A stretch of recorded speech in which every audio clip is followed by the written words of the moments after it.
गणेशोत्सव हा केवळ एका सणासारखा साजरा केला जात नाही, तर तो आपल्या संस्कृतीचा, परंपरेचा आणि भक्तीचा एक मोठा उत्सव असतो. बाप्पाच्या आगमनाची तयारी करताना लहानांपासून मोठ्यांपर्यंत प्रत्येकाच्या मनात एक वेगळाच उत्साह असतो. पण या सणाची खरी मजा तेव्हा द्विगुण होते, जेव्हा आपली पुढची पिढी म्हणजेच आपली चिमुकली मुलं या उत्साहात स्वतः सहभागी होतात.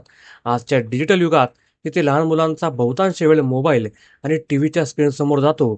तिथे मुलांना आपल्या मातीशी आणि संस्कृतीशी जोडणं हे पालकांसाठी एक मोठं आव्हान बनलंय.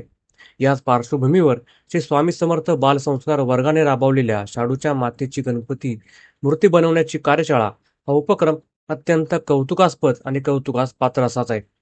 या उपक्रमाचे सर्वात मोठं वैशिष्ट्य म्हणजे मुलांच्या नाजूक इच्छाशक्तीला आणि सुप्त कल्पकतेला योग्य दिशा देण्याचा हा एक प्रामाणिक प्रयत्न आहे.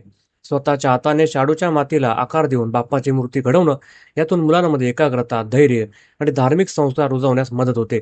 लहानपणापासून निसर्गाशी नातं जोडणारी इको फ्रेंडली संकल्पना मुलांच्या मनावर बिंबवली जाते. जेव्हा एखादं मूल स्वतःच्या हातांनी बाप्पाची मूर्ती साकारतं आणि तीच मूर्ती घरातील पूजेत विराजमान होते, तेव्हा त्या मुलाच्या चेहऱ्यावरचा आनंद आणि आत्मविश्वासाची भावना शब्दातीलच असते. समाजात अशा उपक्रमांची किती गरज आहे, हे पालकांनी दिलेल्या भरभरून प्रतिसादावरून स्पष्ट होतं. याआधी आयोजित केलेल्या सलग 4 कार्यशाळा पूर्णपणे हाऊसफुल झाल्या. हे सिद्ध करतं की जेव्हा उद्देश चांगला असतो, तेव्हा त्याला समाजातून नेहमीच भक्कम पाठिंबा मिळतो. श्री स्वामी समर्थ बालसंस्कार वर्गाचा हा प्रयत्न नक्कीच कौतुकास्पद आहे. कारण ते केवळ एक कार्यशाळा घेत नाहीत, तर मुलांमध्ये सृजनशीलता आणि मूल्यांचे बीजारोपण करत आहेत.